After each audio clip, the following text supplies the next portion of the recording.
Hello students, welcome back to my channel. This is Sonia Jain. तो बेटा आज हम करेंगे डायरेक्टरेट ऑफ एजुकेशन से आई हुई वर्कशीट नंबर 10 जो कि क्लास 6 के स्टूडेंट्स के लिए है। सब्जेक्ट हमारा सोशल साइंस है और इसकी शेड्यूल डेट है 28 अक्टूबर। बेटा 28 अक्टूबर को आपकी दो वर्कशीट आई हैं, एक तो सोशल साइंस की और दूसरी है इंग्लिश की। इंग्लिश की वर्कशीट मैंने ऑलरेडी अपलोड कर दी है, तो चलिए एसएसटी की करते हैं। इसमें हमारा जो टॉपिक है वो है आवर पास्ट पार्ट 1। यहाँ पे आप अपना टीचर का अपना नाम लिखेंगे, यहाँ पे क्लास टीचर का नाम। तो from hunting gathering to growing food, मतलब हंटिंग गैदरिंग से मतलब शिकार करने से लेकर फूड उगाने तक। ठीक है, पहले जो था जो मानव था, आदि मानव था, तो वो क्या करता था, उसे खेती बाड़ी तो आती नहीं थी, वो क्या करता था, शिकार करता था, फ्रूट्स वगैरह तोड़ता था, उन्हें खाता था। ठीक है, उसे ना पकाना जानता था ना फूड उगाना जानता था। तो वहाँ से लेकर खेती बाड़ी करने तक की कैसे उसकी कहानी हुई वो देखेंगे। We call people who lived in subcontinent as early as 2 million years ago as hunter gatherer। हम उन लोगों को जो कि 2 लाख साल पहले, मतलब हजारों लाखों साल पहले, जब आदमी को खेती बाड़ी नहीं आती थी तो वो भाई कुछ तो खाता ही होगा। अब वो क्या खाता था और कैसे खाता था, वो क्या करता था। पहले तो हम उसे कहते हैं हंटर गैदरर कहते हैं। ठीक है, अब उसे हंटर गैदरर हम क्यों कहते हैं? The names come from the way in which they got their food. ये नाम कैसे आया? जिस तरीके से वो खाने को इकट्ठा किया करते थे, इस तरीके से उनका नाम हंटर गैदरर पड़ा। Generally they use to hunt wild animal. अब देखो ये आ गया ना, वो क्या करते थे, वाइल्ड एनिमल्स को, जंगली जानवरों को हंट, उनका शिकार किया करते थे। कैचेस फिश को पकड़ते थे, बर्ड्स को पकड़ते थे, और गैदर्ड फ्रूट्स जो होते हैं, फलों को इकट्ठा किया करते थे, रूट्स को, नट्स को, बीजों को, पत्तियों को, स्टॉक्स को एंड एग्स को। ठीक है, अब ये सब चीज़ें वो इकट्ठा करते थे। गैदरिंग मीन्स इकट्ठा करना, हंटिंग मीन्स किसी का शिकार करना। तो हंटर गैदरर पड़ गया क्योंकि पहले वो आदमी क्या करता था, उनकी हंटिंग करता था, वाइल्ड एनिमल्स की, बर्ड्स की। ठीक है, और साथ में क्या करता था, फूड को गैदर किया करता था, इकट्ठा करता था, फ्रूट्स को, सीड्स को, रूट्स को। तो इस तरीके से उसका नाम पड़ गया हंटर गैदरर। ठीक है, these people use to move from place to place in search of food and water. इन लोगों को एक प्लेस से दूसरी प्लेस में जाना पड़ता था। किसकी तलाश में? खाने और पानी की तलाश में एक प्लेस से दूसरे प्लेस जाना पड़ता था। आगे पढ़ते हैं।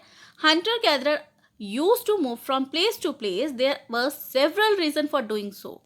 अब हंटर गैदरर को एक प्लेस से दूसरे प्लेस में जाना पड़ता था, इसके पीछे बहुत सारे कारण हैं। सबसे पहले है due to stay at one place for a long time, they would have eaten up all available plant and animal resources, therefore they would have to go elsewhere in search of food। मतलब देखो, पहले उन्हें एक place पे अगर वो एक लंबे टाइम तक रहते थे तो क्या होता था, अब भाई उन्हें खेती बाड़ी तो आती नहीं थी, जितने एक पेड़ पे फल आएंगे वो सारा अगर वो यूज़ कर लेंगे, सारे अगर गेहूं वगैरह सब खा लेंगे, तो क्या होगा, कभी तो खत्म होंगे क्योंकि उगाना तो वो जानते नहीं। अब वो जब खत्म हो गया तो फिर क्या होगा, उन्हें दूसरे प्लेस पे जाना पड़ेगा। तो वो एक प्लेस से दूसरे प्लेस पे जाते थे खाने की तलाश में। दूसरा है animal move from place to place either in search of smaller prey, और in case of deer and wild cattle in search of grass and leaves. अब क्या होता है, अब दूसरा वो क्या खाते थे, एक तो फूड को खाते थे, तो वो तो हमने पढ़ के जब खाना खत्म हो जाएगा तो दूसरे प्लेस में। अब दूसरा क्या करते थे, एनिमल्स को भी खाते थे।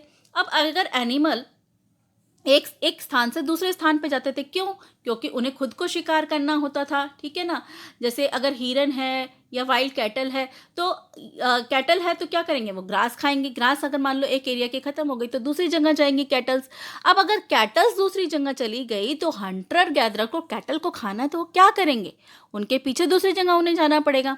ठीक है, इसी तरीके से जो दूसरे जानवर हैं, अगर वो किसी छोटे दूसरे जानवर का शिकार करते हैं, अगर वो खत्म हो जाएंगे तो जानवर दूसरी जगह मूव करेंगे, और अगर वो जानवर दूसरी जगह मूव करेंगे तो उन्हें भी, हंटर गैदरर को भी दूसरी जगह मूव करना पड़ेगा। So that's why those who hunted them had to follow their movements. तो इसीलिए उनको उनका पीछा करके उनको क्या करना होता था, एक प्लेस से दूसरे प्लेस जाना पड़ता था। थर्ड है इन search of essential fruits and plant. अब उन्हें क्या करना था, जो सीजनल फ्रूट्स और प्लांट्स होते हैं जो सीजन में ही उगते हैं, उनकी तलाश में भी एक प्लेस से दूसरे प्लेस में जाना होता था। दीज पीपल में have move from season two season in search of different kind of food, different kind of plants. अब क्या होता है, देखो सपोज एक सीजन में एक फ्रूट होता है, दूसरे सीजन में दूसरा फ्रूट होता है। ठीक है ना, तो अगर मान लीजिए वो इस सीज़न इधर रह रहे हैं, इस सीज़न में कोई प्लांट फ्रूट्स वगैरह आ रहे हैं, तो यहाँ पे जब इस सीज़न के फ्रूट्स ख़त्म हो जाएंगे तो क्या करेंगे, उन्हें दूसरे प्लेस जाना पड़ेगा, ठीक है।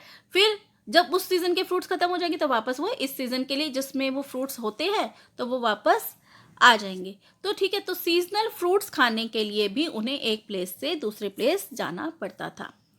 नेक्स्ट है water is essential for life, there is a scarcity of water in seasonal lakes and reverse.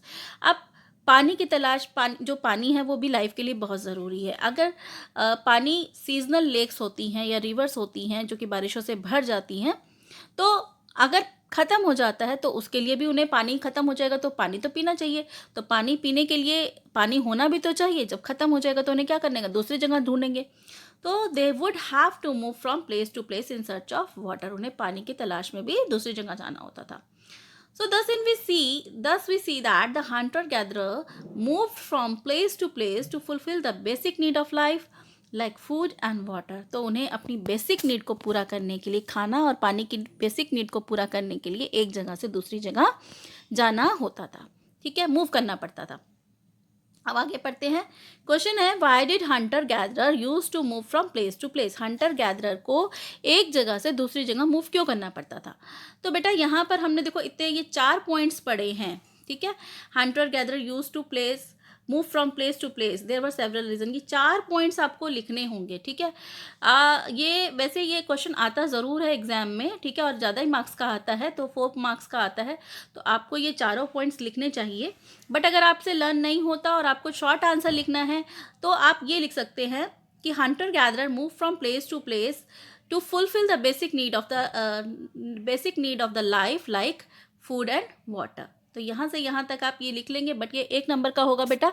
अगर ये 4 मार्क्स का क्वेश्चन होता है तो आपको ये मार्क्स पूरे नहीं मिलेंगे, फिर आपको 1 मार्क्स ही मिलेगा। तो बेटर यही होगा कि आप ये चारों पॉइंट्स लिख लें, ठीक है बेटा। तो इसका आंसर ये हो जाएगा आपको due to stay at home, ठीक है। इसका ये आंसर लिख लेंगे और ये चारों पॉइंट्स आप इसके यहाँ से यहाँ तक लिख लेंगे, ठीक है। उसके बाद है why are hunter gatherer called by this name. Hunter gatherer को इस नाम से क्यों बुलाते हैं। तो हमने ये पढ़ा था फर्स्ट स्टार्टिंग में ही। We call who lived in subcontinent as early as 2 million years ago as hunter-gatherer. This name comes from the way in which they got their food. जिस तरीके से उन्हें ये खाना मिलता था, इस तरीके से इकट्ठा करते थे उन्हें, इसीलिए उन्हें हंटर गैदरर कहा जाता है। तो आपका ये जो आंसर होगा यहाँ से लेकर यहाँ तक हो जाएगा फॉर देयर, ठीक है। तो ये आपका सेकंड का आंसर हो जाएगा, ठीक है। ये सेकंड का आंसर हो जाएगा और यहाँ ये जो 4 पॉइंट्स हैं ये आपके फर्स्ट क्वेश्चन के आंसर हो जाएंगे, ठीक है। तो यहाँ बेटा हमारी वर्कशीट कंप्लीट होती है। अगर आपको मेरे वीडियोस अच्छे लगते हैं तो प्लीज़ उन्हें लाइक कीजिए, शेयर कीजिए, मेरे चैनल को सब्सक्राइब कीजिए।